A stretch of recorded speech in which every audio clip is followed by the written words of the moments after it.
রাষ্ট্রকে এটার জন্য ক্ষমা চাইতে হবে এবং পুলিশ প্রশাসনকে ক্ষমা চাইতে হবে। এই পুলিশ প্রশাসনের নীরবতার কারণে কিন্তু গতকালকে তারা এইভাবে নৃশংস কায়দায় হামলা করতে পারছে।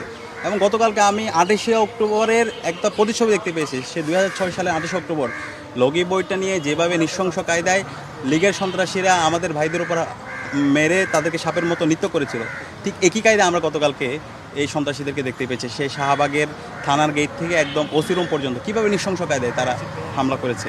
এবং সেই 15 জুলাই যেভাবে ছাত্রলীগের সন্ত্রাসীরা বিশ্ববিদ্যালয়ে আমাদের ভাই বোনদেরকে মেরে রক্তাক্ত করেছিল, যেভাবে তারা হায়নার মধ্যে ঝাঁপিয়ে পড়েছিল, তার প্রতিচ্ছবি আমরা গতকালকে শাহবাগ থানায় দেখতে পেয়েছি।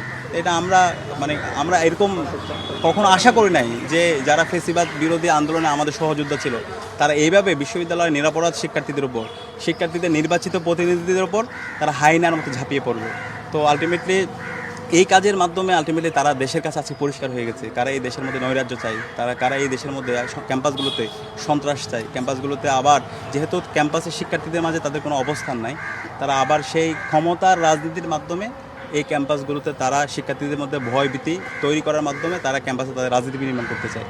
তো আমরা এইটা দৃঢ়কণ্ঠে বলছি, ক্যাম্পাসের মধ্যে এই ধরনের ফেসিবাদী কাঠামোর মাধ্যমে কেউ রাজনীতি করবে, কেউ এই যে হকি স্টিক, স্টাম্প, কিরিচ দিয়ে ভয় দেখিয়ে হল দখল করবে, আধিপত্য বিস্তার করবে, সেটা আমরা বেঁচে থাকতে হবে না। সেটা যদি করতে চাই তাহলে আমাদের রক্তের উপর দিয়ে করতে হবে, আমাদের জীবনের উপর দিয়ে করতে হবে।